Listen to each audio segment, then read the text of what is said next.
Have you ever felt scared to post your artwork online? Maybe you were worried that people would be rude or tactless or mean, critical, just troll you, send hate your way.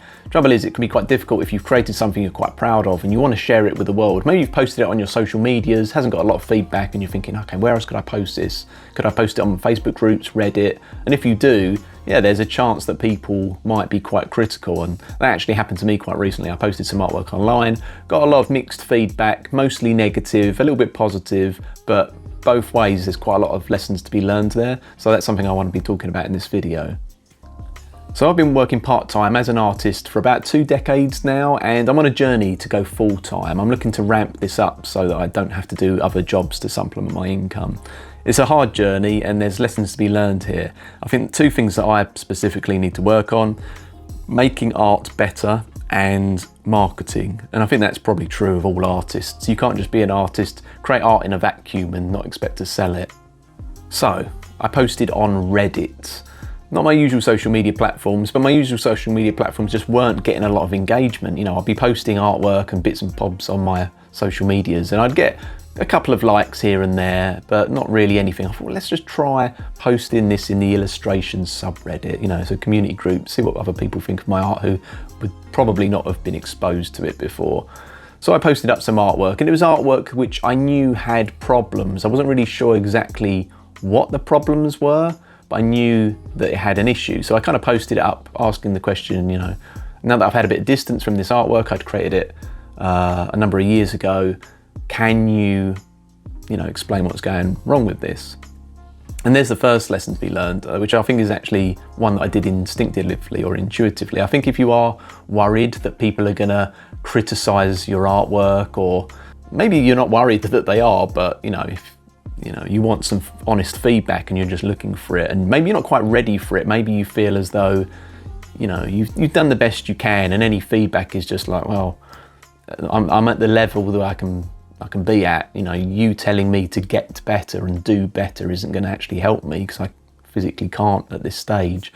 But I think it's actually a good idea, maybe with older work where you kind of feel it wasn't quite as successful as you hoped it was, and you know, you've had some time away from it, you're not as connected, because I think once you've created an artwork, you're still sort of, or you can still be sort of buzzing from that high of having achieved the creation of a piece of artwork. Certainly that's how I feel for the first, certainly the first 3 days, and then, you know, it sort of tapers off gradually weeks after that. So I think for me personally, probably not a good idea to share things straight away if it's sort of controversial or if it could be criticised in some way. Like, I think it's quite safe if I share things to my own social media platforms, but if I put it into the world and say, oh, can I have some feedback? You're going to expect some people, there's going to be a percentage of people who aren't going to be kind about it. And even if it's constructive criticism, it's still criticism, and that can be quite difficult, you know, because obviously every time we create artwork, we've given our all, you know, we think it's good enough, otherwise we would work on it more and then sort of consider it finished. So yeah, so have some distance from the images before posting, whether that's a few days or in this case a few years. But yeah, there's a few things that were brought up with this specific piece, and yeah, there was just so many little lessons to learn from it. So I'm just going to go over it and maybe we can sort of learn things together. So the main thing that came up with this was the fact that people didn't like the hand position. So people thought that doing this this pose where you're sort of like this is impossible. The amount of people that said, "Oh no, you can't do this. This is an impossible pose to do." It was crazy. I'd say like 50% of the 265 comments left on this Reddit post of mine were about saying that this is impossible to do. It's a lesson learned. Don't do weird poses with characters, even if they're physically possible. Just don't do it. And I think as well, what I did wrong with this one is I didn't have any context so far as like the shoulders and the angle of the body, and maybe if the arm was a bit lower, you know, it would make more sense.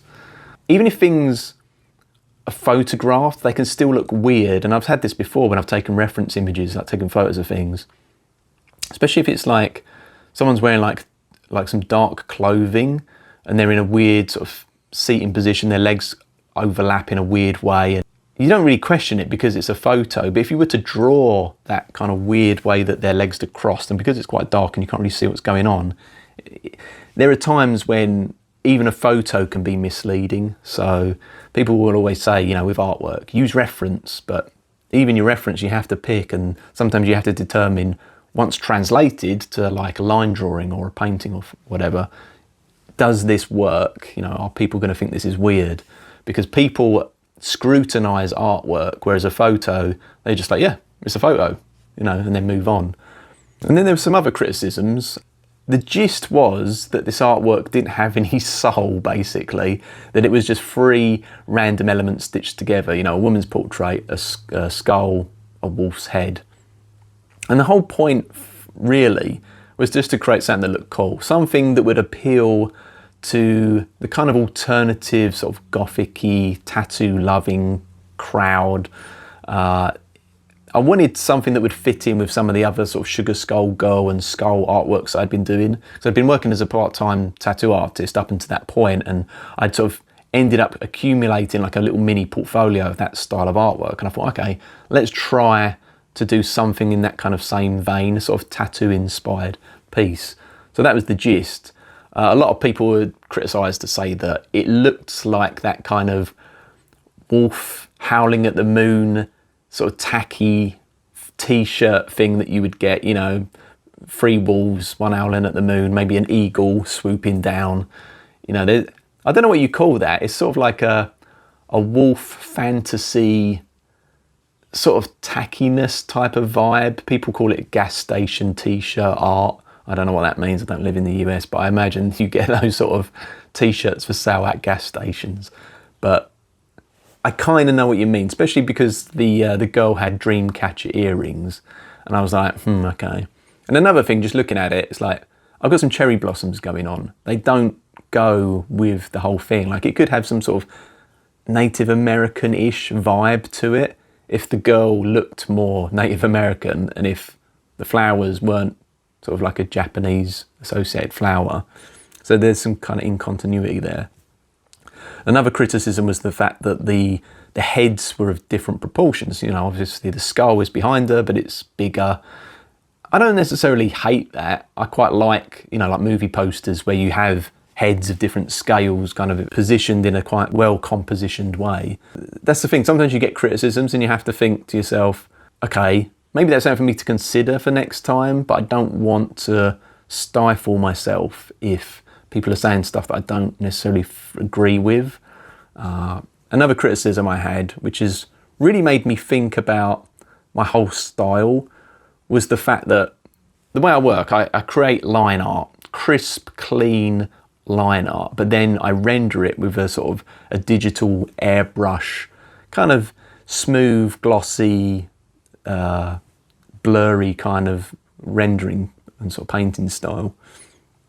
A few people said, oh, it just looks like just early 2000s DeviantArt style art. And I was like, okay, well, I was posting artwork in the early 2000s with DeviantArt. I can't really help that really. And maybe this is the thing, maybe because when I was learning Photoshop and how to colour, I was just influenced by other things around me, and that's then stuck. So fast forward 20 plus years and I've still got those sort of styles that are kind of, I can't really shift. I mean, I notice this a lot with like older artists that I speak to, maybe other fantasy artists that are in their sort of 60s and still doing fantasy art, and they've got that kind of, yeah, just that older, I don't know, like 80s vibe or 70s vibe, late 70s vibe, where it's kind of, it just looks a bit naive to today's standards. And I don't think what I'm doing is like that, but maybe it is. I don't know, maybe it is, and I'm just blind to it. It's really difficult when you know what you like. Let's just say you grew up in the 70s or the 80s and the pinnacle of art was, you know, whatever it was, and then you tried over the decades to reach it. Maybe you have reached it, but the game has changed, the goalposts have moved, and things are different now. You know, the bar has been reset, but you're happy with what you're doing because in your mind you've achieved the goal of what you wanted to do. You know, you've achieved that style that you set out to do. And I feel like I've done that to a large degree. So that's just something I'm kind of thinking about. And also, I think because it has that kind of digital airbrush vibe, the sort of artwork that I do generally, I had, I think, 5 or 6 people criticise this, claiming it was AI. Luckily, the mods said, look, if you want to make these accusations, you're going to have to email us and, you know, state your case, which was good because I don't want to have to exist on the internet as an artist, as a digital artist specifically. And every time I post, I have to now spend time justifying that it's not AI. This was created, like I say, years ago, before Mid-Journey could... Was it before Mid... It might have been before Mid-Journey even existed. Yeah, that's a problem. I'm going to have to think about what I'm going to do, or what are we as artists going to do, given the fact that year on year, all art is going to be completely replicable with AI, all sorts of styles. If you do, I mean, it is now, if you do like watercolour or very kind of textured looking artwork, an AI can just imitate that. So what do you do about that? But certainly the typical AI that you see at the moment is that kind of super smooth rendered, you know, like 3D rendered or sort of CG glossy kind of look. And that's a lot of the sort of style that I like. So I'm going to have to think about maybe even adapting my style if it's too AI, you know, considered too AI in the modern age.